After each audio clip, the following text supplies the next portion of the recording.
दोस्तों, एक बार फिर से आप सभी का वेलकम है आप ही के अपने चैनल स्टडी आवर्स 24/7 पर।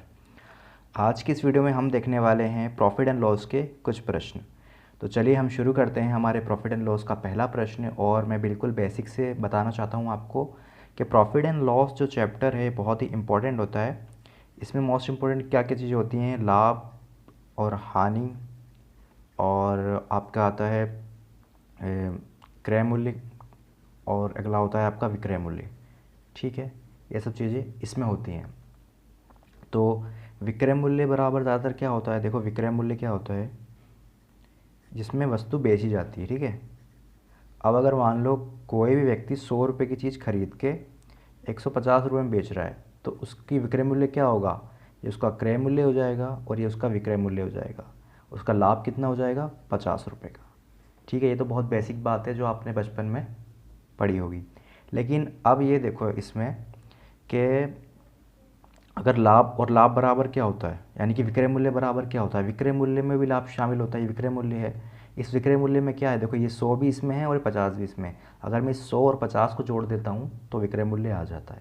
इसी प्रकार से ये क्रय मूल्य जो होता है हमेशा इसे 100% हम मानते हैं। ठीक है, और जो भी परसेंटेज दिया होता है, बहुत जगह पर दिया होता है कि 10% लाभ होगा, 20% लाभ होगा, या 5% लाभ होगा, या 50% लाभ होगा। ठीक है ना, जितने भी परसेंटेज दिया होता है, ये तो मैंने आपको समझाने के लिए 50 लिया है 100 से। ठीक है, तो 50% लाभ होगा, तो जितना भी इन दोनों को जोड़ के जो आता है वो जोड़ लेते हैं। जैसे मान लो कि इसमें कहा गया है कि 24% लाभ है। ठीक है, तो हमारा क्रय मूल्य कितना रहा होगा, क्रय मूल्य हमारा हमेशा होता है 100%। हमारा लाभ कितना दिया हुआ है, हमारा लाभ दिया गया है 24%। तो हमारा विक्रय मूल्य कितना हो जाएगा, हमारा विक्रय मूल्य हो जाएगा, इन दोनों को मैं प्लस कर दूंगा तो 124%। ठीक है, अब हमसे कहा गया है कि 3100 रुपये में बेचने पर, यानी 3100 रुपये क्या है हमारा, बराबर क्या है, विक्रय मूल्य। ये बिल्कुल बेसिक से बता रहा हूँ, इसलिए फर्स्ट वीडियो में फर्स्ट सवाल में बता रहा हूँ, बाकी बार बार इसको बताऊँगा नहीं। आप चाहो तो इसे स्किप कर सकते हो, अगले प्रश्न पर बढ़ सकते हो। 3100 रुपये में होगा, ये बिल्कुल बेसिक बात है, कॉन्सेप्ट ये समझ में अगर आपके आ गया तो आप हर तरह के सवाल को आसानी से और बिल्कुल ही लॉजिकल तरीके से समझ के कर लोगे। अब जैसे कि 3100 रुपये हमारा विक्रय मूल्य है। ठीक है, और हमारा यहाँ विक्रय मूल्य परसेंटेज के हिसाब से कितना आ रहा है, 124। ठीक है, यही है ना, यानी कि परसेंटेज के हिसाब से 124 आ रहा है विक्रय मूल्य। ठीक है, अब हम इसको सॉल्व करेंगे, हमसे क्या पूछा गया है, लागत मूल्य। ठीक है, लागत मूल्य क्या होता है, 100। तो मैं इसको इस तरीके से लिख सकता हूँ कि 3100 रुपये जो बराबर है मेरे 124% के, तो 100% की वैल्यू बता दो। ठीक है, इस तरीके से लिख सकता हूँ, बिल्कुल लिख सकता हूँ। यानी कि हम मुझे क्या निकालना है, लागत मूल्य निकालना है। लागत मूल्य क्या होता है, हमेशा 100% होता है। और ये 124 किससे आया, 24% लाभ था, और क्रय मूल्य हमेशा 100% होता है। और विक्रय मूल्य क्या होता है, क्रय मूल्य प्लस लाभ होता है। ठीक है, ये ऐसे 124% आ गया। अब इसको मैं सॉल्व कर लूँगा, 31 से मैं इसको काटूँगा तो 31 से कट जाएगा आपका 24, 31 4 बार कट जाएगा लगभग, 31 से कट जाएगा 124 4 बार, और यहाँ आ जाएगा आपका 100। ठीक है, 100, और इस 100 से मैं इस 100 को काटूँगा तो आ जाएगा आपका 25। ठीक है, तो अगला क्या हो जाएगा, 100 मल्टीप्लाई बाय 25 बराबर 2500। यानी कि मेरी कीमत कितनी हो जाएगी, 2500 रुपये की मेरी कीमत, यानी कि क्रय मूल्य हो जाएगा। ठीक है, आई होप कि आपको समझ में आ गया होगा कि मैं क्या समझाना चाहता था और किस तरीके से हम इस सवाल को करेंगे, क्योंकि आगे हम इसको बिल्कुल इसी तरीके से करने वाले हैं। ठीक है, तो चलिए अब देखते हैं हम अपना अगला प्रश्न। इसका हमारा डी ऑप्शन एकदम करेक्ट है। चलिए बढ़ते हैं अगले प्रश्न की ओर। हमारा अब अगला प्रश्न है आपके सामने कि एक वस्तु 20% के लाभ पर 300 रुपये में बेची गई, यदि वह 235 रुपये में बेची जाती तो हानि कितने प्रतिशत की होती। ठीक है, अब हानि प्रतिशत निकालनी है हमें।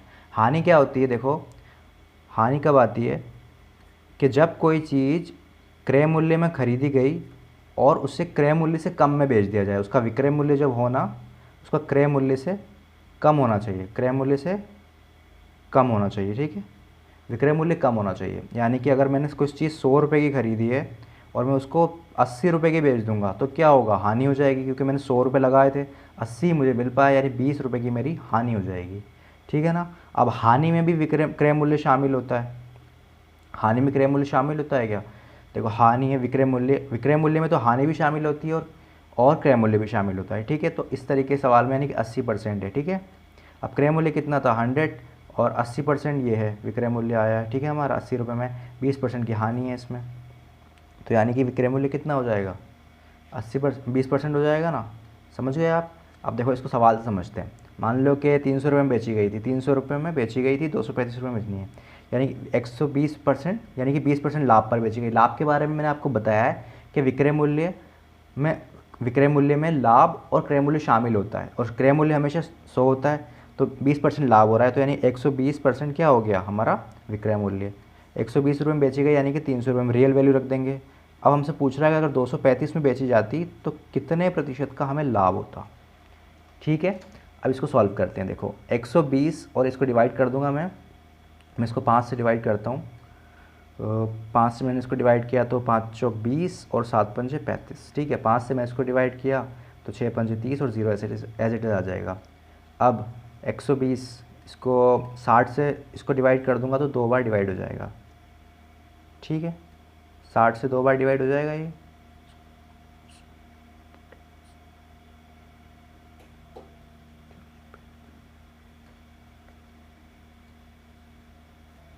अब देखो हमने जैसे किसी को डिवाइड कर दिया। ठीक है, 60 से हमने से डिवाइड कर दिया 120 बार। अब इसको हम कर लेते हैं। देखो आगे 2 मल्टीप्लाई बाय 47, तो कितना हो जाएगा 7 दूनी 40 दूनी 80 और 7 दूनी 14, 80 + 14 बराबर हो जाएगा आपका 94। ठीक है, यानी 94 आ गया है, 94%। अब 94% आ गया। अब एक बात और नोटिस करने की है कि हमारा क्रय मूल्य कितना होता है 100 होता है ना, 100% होता है। अगर प्रॉफिट होता है तो 100 से आगे की चीज़ आती है, यानी कि 110, 105, ये सब जब भी आएगा तो प्रॉफिट होता है। और अगर इससे कम आने लगे पीछे की तरफ से 94, 96, तो समझ लेना कि लॉस हो रहा है। तो यानी कि 100 से कितना कम है उतना ही लॉस हो जाएगा। यानी कि 100 में से मैं 94 अगर माइनस कर दूंगा तो कितना बचेगा 6%। 6% क्या हो गया मेरा लॉस हो गया, हानि। ठीक है, और यही मेरा आंसर हो जाएगा। कौन सा ऑप्शन करेक्ट होगा मेरा, डी ऑप्शन एकदम करेक्ट हो जाएगा। आई होप कि आपको पसंद आ रही होगी वीडियो। और जो लोग चैनल पे नए हैं भाई, मेरी रिक्वेस्ट है कि प्लीज़ एक बार चैनल को सब्सक्राइब कर दो, और ताकि हमारी आने वाली वीडियो आपको मिल जाए। और लाइक कर दो यार ज़रा, वीडियो पसंद आई हो, तरीका अगर हमारा पसंद आया हो तो लाइक कर दो। चलिए देखते हैं हम अगला प्रश्न। अब देखो अगला प्रश्न है हमारा। एक व्यापारी ने 140 अलमारियाँ नीलामी में खरीदी, उनमें से 80 अलमारियाँ 4000 रुपये के लाभ पर बेची और शेष अलमारी पर 1200 रुपये की हानि हुई। प्रत्येक अलमारी की लागत क्या थी। और एक बात और नोट करके लिखी गई है जो टाइप होने से रह गई थी, वो है कि अगर पूरे सौदे में कुल लाभ 10% कमाया हो, तो यानी कि इस पूरे सौदे में उसने 10% प्रॉफिट कमाया है ओवरऑल। तो अब देखो इसको कैसे करेंगे। टोटल अलमारियाँ कितनी थी, अलमारियाँ थी हमारे पास 140, उसमें से उसने कितनी 4000 रुपये बेची, 80 बेच दी। ठीक है, 4000 पर कितने बेची हैं 4000 रुपये पे, 4000 लाभ पर। ठीक है, बाकी कितनी बची 1200 की हानि हुई है। ठीक है, प्रत्येक अलमारी की लागत ज्ञात करनी है। अब देखो एक बात, 4000 का तो लाभ हुआ है और 1200 की हानि हुई है, तो ओवरऑल प्रॉफिट कितना रहा या लॉस कितना रहा वो निकालेंगे हम। देखो 4000 का लाभ हो गया है, ठीक है, और कितने की हानि हुई है 1200 की हानि हो गई है। ये प्लस के 4000, ये माइनस के 1200, इन दोनों को मैं जोड़ दूंगा। प्लस माइनस क्या होता है, माइनस होता है। 4000 में से 1200 जाएंगे तो कितने बचेंगे, 4000 में से 1200 जाएंगे कितने बचेंगे, 4000 में से 1000 गया तो बचे 3000, 3000 में से 200 और चले गए तो बचे 2800। ठीक है, यानी 2800 रुपये का आगे आएंगे, प्लस के आएंगे, प्लस के आएंगे मतलब लाभ। 2800 रुपये का लाभ हुआ है हमें पूरे सौदे पर। पूरे सौदे पर हमें कितने का लाभ हुआ है 2800 रुपये का। और सवाल में क्या कहा गया है कि टोटल लाभ कितना कमाया है 10%। तो यानी मैं ये कह सकता हूँ कि 2800 रुपये जो हैं हमारे, ये प्रॉफिट ही तो है, ये प्रॉफिट ही है ना, ये प्रॉफिट है। ठीक है, ये मत समझ लेना कि ये विक्रय मूल्य 2800 रुपये का लाभ हुआ है टोटल, प्रॉफिट विक्रय मूल्य नहीं है, तो इसे हम 10 ही लिखेंगे, 10%। ठीक है, अब हमसे पूछा गया है कि लागत मूल्य क्या थी। लागत मूल्य हमेशा कभी भी 100% ही रहेगी। ठीक है, उससे अलावा नहीं हो सकती, तो हम इसकी 100% वैल्यू निकाल लेंगे। तो मैं इसकी अगर 100% वैल्यू निकालूंगा तो क्या आएगा, इस ज़ीरो से मैंने ज़ीरो काट दिया तो ये हो गया 28000 रुपये। यानी कि कितनी लागत मूल्य लगाई है उसने 28000 लागत मूल्य। ठीक है, लागत मूल्य, लेकिन ये कितने का है, ये है 140 अलमारियों की मूल्य। 140 अलमारियों का मूल्य है ये, कि 140 अलमारियाँ इतने रुपए में खरीदी गई थी। अब हमसे पूछा गया है कि एक अलमारी कितनी खरीदी गई थी, प्रत्येक अलमारी पूछा गया है ना, प्रत्येक का मतलब है कि हर एक अलमारी का मूल्य। तो क्या करेंगे हम, जब 28,000 को 140 से हम डिवाइड कर देंगे तो प्रत्येक अलमारी का मूल्य निकल के आ जाएगा। ठीक है, मैं इसे काट दूंगा, तो ये कट जाएगा आपका, 0 से 0 काटा मैंने, 14 दूनी 28 यानी कि 200 रुपये एक अलमारी का लागत मूल्य है।